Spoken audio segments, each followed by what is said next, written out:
Merhaba. You might have guessed then that we are still in Turkey today. So we're not talking about a single dish or a recipe today. In fact, we're talking about an experience, a Turkish breakfast experience that you can see in front of me.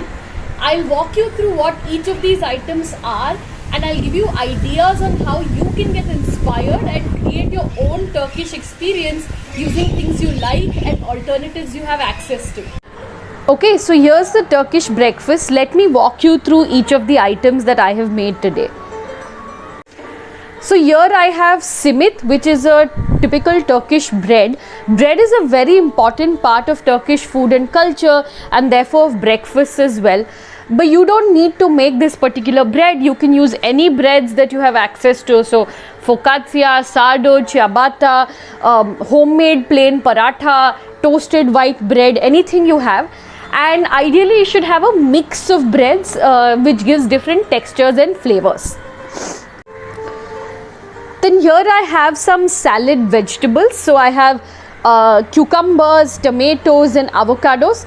Avocado is definitely not typical, but I had a perfectly ripe avocado, so I added that in there as well.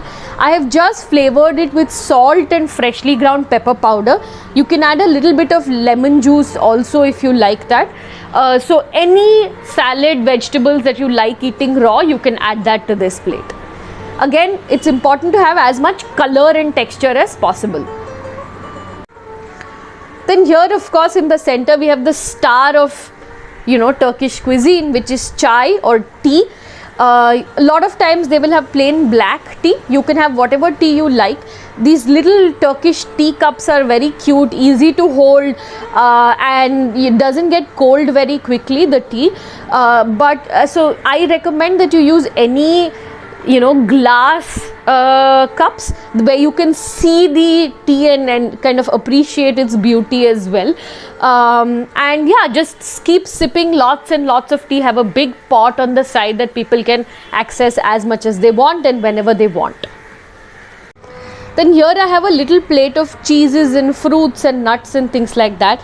So I have Parmesan cheese here, which is not an ideal cheese, but any cheese you like and have access to, you can keep. I have hung curd here, so I literally hung curd overnight, homemade curd. Added some grated garlic to it this morning and salt and chili powder, which is amazing on this platter. Olives, if you don't have olives or don't have access to olives, you can even use any similar pickled item. So pickled raw mango gives very similar flavor and texture. You can add that in there. It's definitely not typical Turkish, but here we are trying to be inspired by a Turkish breakfast and not recreate the exact same thing. We have fresh dates here, which are in season right now, which I have added. Walnuts, almonds, any nuts and fruits that you have, you can add.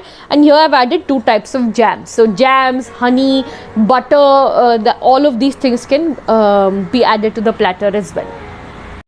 And last but not the least, I have here Turkish style eggs called menemen, which are basically very similar to what we call egg burji in India, just a little bit more tomatoey often and a little bit more kind of liquidy. Egg burji, we tend to cook it till it's really dry. So this has onions, garlic, capsicum, lots of tomato, some spices that I like and herbs that I like, and one egg. And so you can make this, you can make boiled egg, any other egg version that you like. If you don't eat egg, you can make tofu scramble, paneer scramble, basically anything that you can make beforehand and that you can eat with bread quite easily, because as I said, bread is an important part of this meal. Make that and add that to your platter. Okay, so that's it. Here's the entire Turkish breakfast platter. So like I said, you don't have to be fully typical. Each item has to be, Turkish. They eat like that because that is local to them. So you can make variations of it, things that are local here and easily accessible here. The whole point is to create this beautiful platter, lots of flavors, colors, textures, and pre-make everything and keep it on a table or a platter, and everybody just sits around it and keeps eating and having lots of great conversation together. So please recreate it and let me know if you do like this video and share it as well, and subscribe to the channel. If you want more such experience based videos beyond just recipes, leave a comment below and I can cover that as well. Thank you and see you in the next one.